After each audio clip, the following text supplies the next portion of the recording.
Om Shanti. Good morning. साकार मुरली 10 अक्टूबर 2025। बाबा का मीठा मीठा लेटर हम मीठे मीठे बच्चों के मीठे मंथन के लिए। मंथन शुरू करने से पहले प्यार के सागर शिव बाबा की प्रेम भरी किरणों के नीचे बैठ जाते हैं और अनुभव करते हैं कि मैं प्रेम स्वरूप आत्मा हूँ, प्रेम के सागर की संतान हूँ। आज भारत देश में, अब तो खैर विदेश में भी कहेंगे, विशेष दिन है। आज के दिन सभी बहनें जो शादीशुदा हैं वो करवा चौथ का व्रत मनाती हैं। तो जो बहनें मना रही उनको सबको करवा चौथ की बहुत बहुत बधाई। आज थोड़ा सा हम उसका आध्यात्मिक रहस्य जानने की कोशिश करते हैं। तो हम ये जानने की कोशिश करते हैं कि करवा चौथ क्यों मनाया जाता है। पौराणिक कथाओं के अनुसार करवा करके एक बहन होती है और उसके हिसाब से लोग कहते हैं कि वो मनाया जाता है, परंतु हम इसका आध्यात्मिक रहस्य जानने की कोशिश करेंगे। तो जैसे बोलते हैं करवा चौथ, करवा कहा जाता है कलश को। तो बुद्धि रूपी कलश जो हमारा ब्रेन है, या उसका आकार भी ऐसे ही कहेंगे आप, या सिर का आकार कहें आप। तो और चौथ क्यों कहा जाता है? तो कहा जाता है कि 4 युग है, सतयुग, त्रेता युग, द्वापर युग, कलयुग, और चौथे युग में वो परमात्मा इस सृष्टि पर आता है। अब अक्सर करके देखा गया है कि करवा चौथ का व्रत जो मनाते हैं वो बहनें ही मनाती हैं। यहाँ पर अगर इसकी आध्यात्मिकता को हम समझें तो आत्मा को हमेशा फीमेल कहा जाता है, सजनी कहा जाता है। क्यों कहते हैं? फलाने की आत्मा ने शरीर छोड़ दिया, आत्मा चली गई आत्मा की शांति के लिए, हमेशा कहते हैं। ये नहीं कहते आत्मा चला गया। आत्मा हमेशा फीमेल रूप में दिखाते हैं। आत्मा आ जाएगा, आत्मा में जन्म लिया, है ना। तो वो वर्णित, और परमात्मा को हमेशा साजन के रूप में दिखाते हैं, सजनी के लिए नहीं दिखाते हैं कभी भी। भले माता पिता बोलते हैं लेकिन उसको सजनी के रूप में नहीं दिखाया गया है। कभी ये नहीं कहा हुआ कि परमात्मा हमारी सजनी, ये कहा जाता है साजन है। इसका मतलब इस पूरी सृष्टि पर जो मेल है वो एक ही है, वो है परमात्मा। आध्यात्मिक दृष्टि से बोल रहा हूँ। और बाकी जितने लोग हैं इस सृष्टि पर, जितनी आत्माएं हैं, सब फीमेल हैं। इसलिए वो मीरा के बारे में कहा जाता है कि वो एक टेम्पल गई थी जो श्री कृष्ण का मंदिर था, तो उनको जाने के लिए मना किया गया और कहा गया कि यहाँ पर सिर्फ पुरुष ही जा सकते हैं और स्त्रियां नहीं जा सकती हैं। तब वो बहुत तेज हंसी और उन्होंने कहा, हमने तो सुना था पुरुष इस सृष्टि में, ब्रह्मांड में एक ही है और वो परमात्मा है, दूसरा पुरुष कहाँ से आ गया इस सृष्टि पर। तो कहते हैं कि उन्होंने जा करके जब अपने पुजारी को बताया तो पूरा पुजारी आकर के उनके चरणों में गिर गया और बोला, मुझे अभिमान आ गया था। तो हमेशा आत्मा को नारी के रूप में दिखाया गया, फीमेल के रूप में दिखाया गया।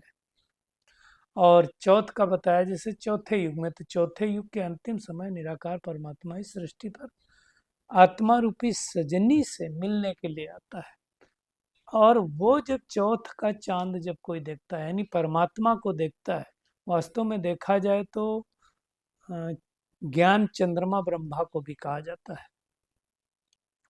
और दिखाते हैं कि उस दिन वो पत्नी पानी भी नहीं पीती, व्रत रखती है, उपवास रखती है। तो जब परमात्मा इस सृष्टि पर आता है तो वो स्थूल पानी की बात नहीं है। हर एक आत्मा बहुत सारे नियम रखती है, मर्यादाएं रखती है, उपवास करती है। और जब उस उपवास के बाद परमात्मा को मिलने के लिए जाती हो आत्मा, है ना, जैसे माउंट आबू में लोग जाते हैं, तो उस आत्मा को हम डायरेक्ट नहीं देखते हैं। कहते हैं चंद्रमा को आप डायरेक्ट नहीं देख सकते, छन्नी के द्वारा ही देख सकते हैं। क्यों डायरेक्ट नहीं दिखाई देंगे क्या? इसको समझना है। इसका मतलब क्या हो गया, जब हम परमात्मा से मिलन मनाएंगे तो चूंकि चंद्रमा प्रतीक है ब्रह्मा बाबा का, तो ब्रह्मा के तन में वो आएंगे, आते हैं।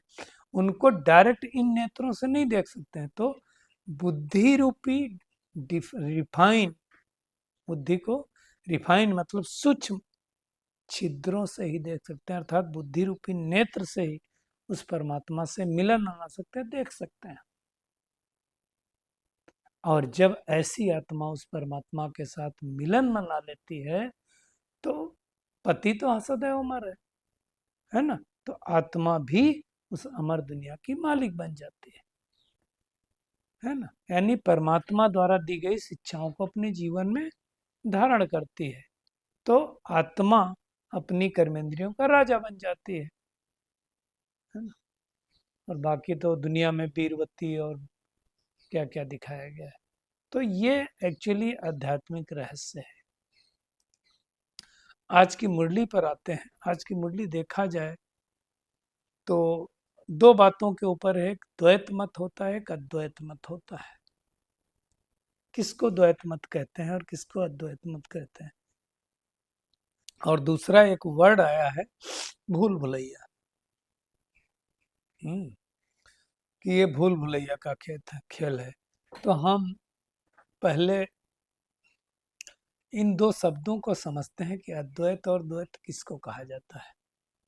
शब्द से ही हम सबको समझ में आ रहा होगा कि द्वैत मतलब जहाँ पर डिविलिटी है, और अद्वैत का मतलब जहाँ पर एक है। यानी अद्वैत कब होता है? तो सतयुग और त्रेता युग में अगर हम देखेंगे तो अद्वैत होता है, मतलब एक धर्म एक राज्य होता है। द्वैत नहीं होता है, डिविलिटी नहीं होता है। और जब द्वापर युग में आते हैं तो फिर अनेक धर्म आते हैं, तो हमने बहुत सारे धर्म देखे ही हुए हैं। तो द्वैत का मतलब दो होना, अद्वैत का मतलब सिंगल होना। यानी सिंगल कौन है, परम सत्य कौन है? तो निराकार परमात्मा शिव, वही एक परम सत्य है, वो सिंगल है, जैसा अभी आध्यात्मिक रहस्य में भी हमने समझा। और वो परमात्मा जहाँ रहता है उसको ब्रह्म कहते हैं, ब्रह्म तत्व कहते हैं। वहाँ रहता है, वहाँ रह करके इस पूरे ब्रह्मांड को एक तरह से कहेंगे तो कंट्रोल करता है। संसार में जब हम आते हैं सृष्टि पर पाठ बजाने के लिए तो द्वैतता एक दूसरे तरह से भी हो जाती है। अगर आप सतयुग त्रेता युग को भी पकड़ो तो जहाँ आत्मा और शरीर दो हो गए, परमधाम में तो एक ही आत्मा है और परमात्मा है। तो यहाँ आते हैं तो उस रीत से। और अगर देखा जाए तो जब द्वापर युग में हम आते हैं तो द्वैत राज्य चालू होता है। सबसे पहले इस सृष्टि पर इब्राहिम आते हैं, फिर महात्मा बुद्ध आते हैं, फिर जीसस क्राइस्ट आते हैं, फिर शंकराचार्य आते हैं, फिर मोहम्मद पैगंबर साहब आते हैं, फिर आपके गुरु नानक जी आते हैं, साईं बाबा आते हैं, ऐसे बहुत सारे आते हैं। और हर एक आकर के परमात्मा की शिक्षाओं को देता है। शिक्षाएं बड़ी अच्छी अच्छी हैं, शिक्षाओं में कोई दिक्कत नहीं, लेकिन हमने क्या किया, उनकी शिक्षाओं के बजाय जो शिक्षा दे रहा था, शिक्षक था, उसकी उससे हम जुड़ गए और नए धर्म बना लिए, तो ड्यूअलिटी आ गई। और जहाँ ड्यूअलिटी आ गई वहां से दुख चालू हुआ। मतलब आत्मा ने एक ड्यूअलिटी तो ये आई जो अनेक धर्म पिताएं आए, दूसरी ड्यूअलिटी ये आ गई कि मैं आत्मा हूँ ये शरीर, तो द्वैतता आ गई। और द्वैतता आने के बाद जैसे हमने अपने आप को शरीर भान समझा, वैसे विकार आना चालू हुआ। काम, क्रोध, लोभ, मोह, अहंकार, ये सारे विकार आए, तो द्वैतता आ गई। और द्वैतता आने से ही मुश्किल हो गया, द्वैतता आने से ही विकार आ गए, रावण राज्य चालू हो गया, है ना। आज बाबा ने इन विकारों को कहा है कि ये बहुत बड़े बड़े विकार हैं। बाबा ने कहा कि देखो, अगर 5 विकार हैं, सबसे नंबर 1 क्या है? 5वीं मंजिल बाबा ने कहा देह विमान है, चौथी मंजिल काम है, तीसरी मंजिल क्रोध है, दूसरी मंजिल लोभ मोह, इसी तरह से आप नीचे उतरते हो। तो एक्चुअली शुरुआत होती है देह विमान से, तो देह विमान हमें द्वापर युग में आया क्योंकि ड्यूलिटी आ गई, और वहां से ही गड़बड़ चालू हुई। मतलब हम हमारी जो दृष्टि वृत्ति थी वो क्रिमिनलाइज हो गई। इसलिए बाबा कहता है सतयुग त्रेता सिविलियन राज है और इस समय क्रिमिनल राज है। क्रिमिनल बहुत बड़ा शब्द है, और ये आत्मा समझ करके परमात्मा को याद करने से हम सिविलाइज होते हैं, वहां कोई क्रिमिनल नहीं होता। तो ये बहुत बड़ी बात है। ये जब तक हम नहीं करेंगे तब तक हमारे अंदर ड्यूलिटी नहीं जाएगी, है ना। हमको ड्यूलिटी समाप्त करना है। ड्यूलिटी समाप्त करके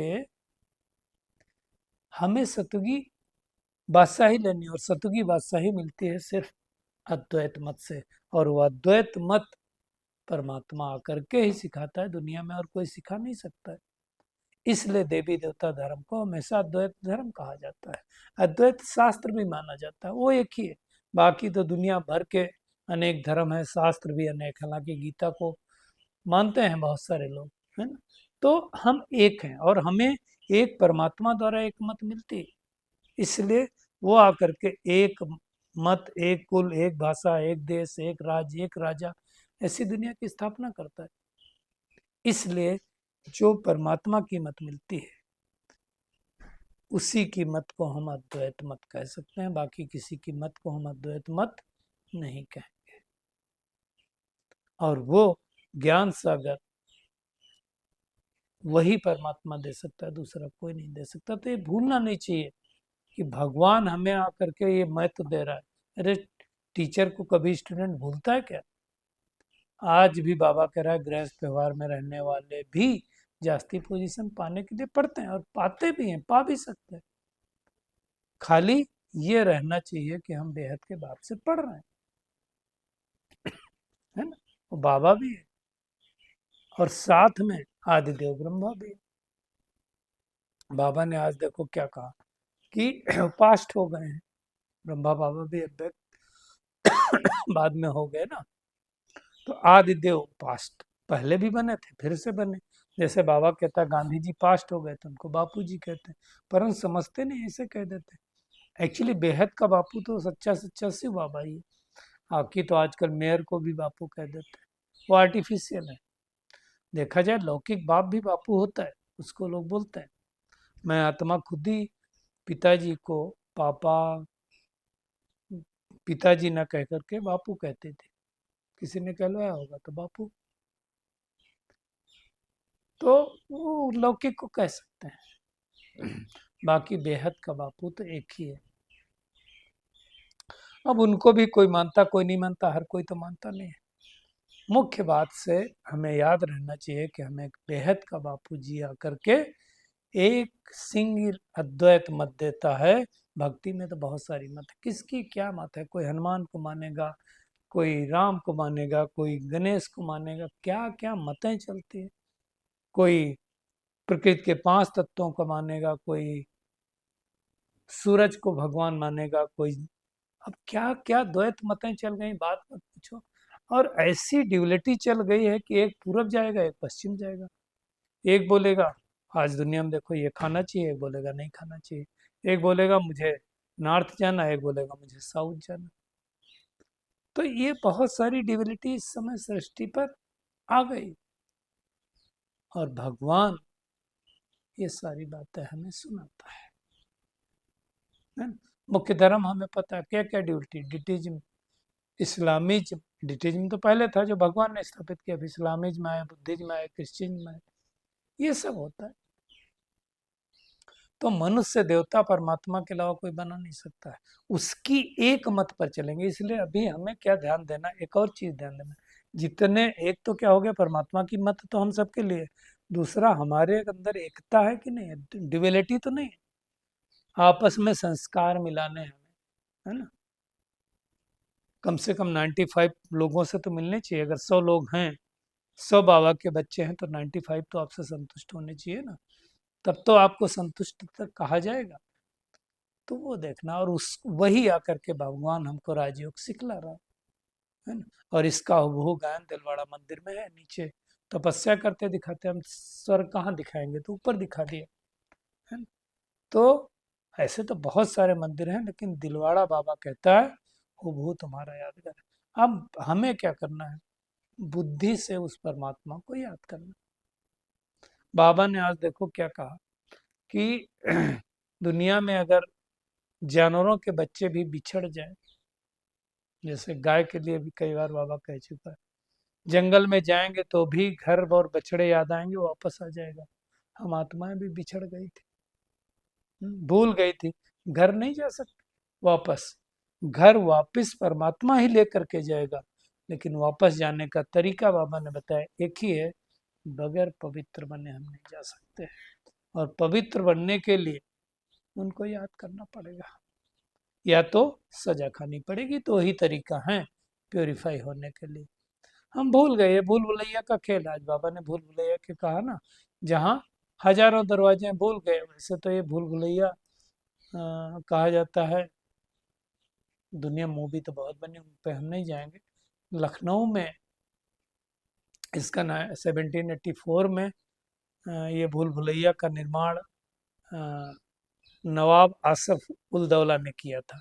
क्यों किया था, तो कहा जाता है कि उस समय भुखमरी हुई थी, मतलब सूखा पड़ा होगा शायद, तो रोजगार पैदा करने के लिए इमामबाड़ा बनाया गया था। मतलब जैसे आजकल मनरेगा वगैरह चलता था, उसी टाइप से कुछ समझ लो आप। तो मजदूर काम करते थे ताकि उनको कुछ भोजन मिला जाए। ऐसे भी तो दे सकते थे, वो उसके में पक्ष में नहीं हो, देना भी नहीं चाहिए। ऐसे देने से क्या होता है, फिर लोग ऐसे देंगे तो लोग क्या हो जाएंगे, अलबेलेपन में आ जाएंगे। तो ये ऐसा करके चालू किया था, जिसके अंदर हजार रास्ते हैं, बहुत अच्छा आर्किटेक्ट बना, भूल सकते हैं, है ना। तो उस भूल भुलैया को बाबा ने आज याद किया। तो एक्चुअली भूल भुलैया क्या है, हम सतयुग से इस सृष्टि पर आते हैं पाठ बजाने के लिए, भूल जाते हैं अपने घर को, भूल जाते हैं अपने शहर को, भूल जाते हैं, घर मतलब परम धाम को, अपने पिता को भूल जाते हैं। हम सतयुगी दुनिया में तो भी भूल जाते हैं, तब भगवान आकर के वो सारी बातें हमें याद दिलाता है और अपने साथ लेकर के जाता है। तो हमें अभी प्रैक्टिस क्या करनी, वाणी से परे जाने की प्रैक्टिस करनी है ना। वाणी में आना जितना सहज है, उतना वाणी से परे जाकर के सहज हो जाना चाहिए। हमको तो ये भी नहीं पता होता कब घर जाना, कैसे आना, कुछ नहीं। लेकिन अब जब बाबा का परिचय मिल गया, तो बाबा कहता है थकना मत, रात की राही थक मत जाना, दिन की मंजिल दूर नहीं। अब तो हम तो कह रहे हैं कि मंजिल एकदम करीब आ गई। अब देखो आप, जितने आदि रतन थे इस यज्ञ के, दादियां सारी शरीर छोड़ गई। परम आदरणीय ब्रिजमोहन भाई जी, मतलब जो महासचिव, 3 भाई थे जिनका बाबा हमेशा नाम लेते थे, परम आदरणीय रमेश भाई जी, परम आदरणीय निर्भयर भाई जी, और परम आदरणीय ब्रिजमोहन भाई जी, जिसमें सबसे सीनियर भाई थे निर्भयर भाई जी, फिर आई थिंक रमेश भाई जी, और फिर तो सबसे पहले शरीर छोड़ा आदरणीय रमेश भाई ने, फिर शरीर छोड़ा निर्भयर भाई जी ने, और फिर अभी शरीर छोड़ दिया ब्रिजमोहन भाई जी ने। तो आप देखो, सारी दादियां चली गई, सारे वरिष्ठ महासचिव चले गए। अब क्या लगता है आपको, इस सृष्टि का एकदम समीप आ गया है परिवर्तन, कभी भी हो सकता है, किसी भी समय हो सकता है, किसी दिन हो सकता है, किसी घड़ी हो सकता है। तो हर घड़ी को, मम्मा का जो स्लोगन था, अंतिम घड़ी समझ करके हमें पुरुषार्थ करना, टाइम नहीं, इसके लिए बोलो टाइम नहीं, किसका टाइम नहीं, वापस जाने का समय नहीं। तो मैं सभी भाई बहनों से रिक्वेस्ट करता हूँ, ज्ञान में चलते होंगे तभी तो मंथन सुनते होंगे, अज्ञानी तो नहीं सुनेंगे। तो अब हमें मेहनत करके अपने आप को परमात्मा की याद के द्वारा, शक्तिशाली बनाना है, प्योरीफाई बनाना है, क्योंकि समय परिवर्तन का समीप आ गया है ना। अब हमें वापस घर जाना है। बाबा ने आज देखो क्या कहा कि मुख नहीं चलता है कोई बात नहीं, तुम याद करते रहो तो भाषण वालों से भी ऊंच पद पा सकते हो, है ना। मुख्य बात है हमें भगवान को याद करना है, याद करने की मेहनत करनी है, और जितनी याद करेंगे और साथ साथ अपने आप को प्योरीफाई भी करना, अच्छा भी बनाना। ऐसा ना हो कि दैवी गुण ना है। अब हमें बाणी से परे जाने का अभ्यास करना है, बाह्य मुक्ता में कम आना है, सबसे भली चुप, तो वो करना है। आज के वरदान पे आते हैं। दातापन की विधि और समाने की शक्ति, दो बातें बताई। दातापन की विधि और समाने की शक्ति द्वारा सदा विघ्न विनाशक समाधान स्वरूप भव। देखिए, विघ्न विनाशक समाधान स्वरूप बनने के लिए बाबा ने दो वरदान दो बातों के आधार पर दिए। पहला, स्मृति रहे कि हम दाता के बच्चे, इसलिए मुझे सबको देना, लेने का तो संकल्प आ ही नहीं। और मैंने देखा है जब आप देने का संकल्प रखते हैं तो आप बहुत शांत रहते हैं, बहुत खुशी में रहते हैं। रिगार्ड मिले नहीं, हमें सबको रिगार्ड देना, स्नेह मिले नहीं, स्नेह दे कोई तो हम स्नेह ही बने, नहीं, हमें देना है, देते जाना, देते जाना। हमें कोई स्नेह दे ना दे, हमें सबको देते जाना।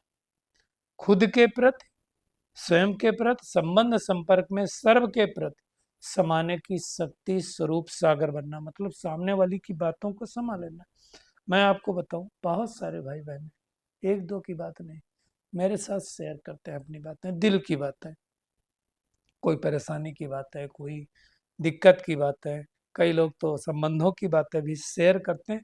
इस रीत से नहीं शेयर करते, वो इस रीत से शेयर करते हैं कि मैं कुछ उनको ठीक सोल्यूशन दूंगा, और पूरा यकीन रहता है कि वो बात वहीं के वहीं रहेगी, और उनका यकीन 100%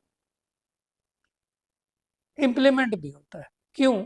एक तो क्या होता है, किसी भाई बहन ने बताया तो मैं उसी समय उसको निकाल देता हूँ, जो बोलना है बता करके वो निकाल देता हूँ, मन में नहीं रखते ना। अपने अंदर भी रखेंगे तो क्या होगा, नेगेटिव बात तो हमको भी तो दर्द, कचड़ा है तो दर्द दे सकती ना, तो वो भी नहीं करते। तो हमें क्या करना है, हर एक आत्मा, बाबा ने कहा ना, पहली बात क्या करना है, देना है। दूसरी बात क्या करना है,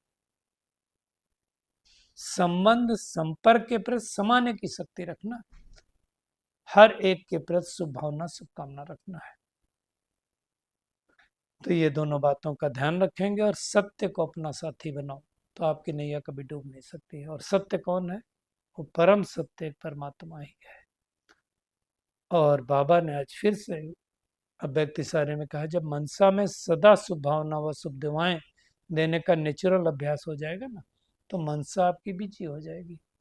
मन में जो हलचल होती ना, उससे किनारे हो जाएंगे। तो हमें अब मनसा द्वारा सबको दुआएं देना चालू करना है, अपने पुरुषार्थ में कभी दिल शिकस्त नहीं होना है। तो आज की पूरी मुरली में टेक होम यही है कि अब हमें अद्वैत परमात्मा की मत पर चलना है, उसकी मत पर चल करके दैवी गुण धारण करके देवताई पद लेना है। हम रास्ता भूल गए थे, परमात्मा आकर के बता रहा है, तो बार बार उस घर को याद करना है, लेकिन थकना नहीं, और बुद्धि को रिफाइन बनाना है, क्रिमिनल आई को सिविलाइज्ड बनाना है, और दातापन की स्थिति और समाने की शक्ति द्वारा विघ्न विनाशक और समाधान स्वरूप बनना है। सत्य को अपना साथी बना लेना।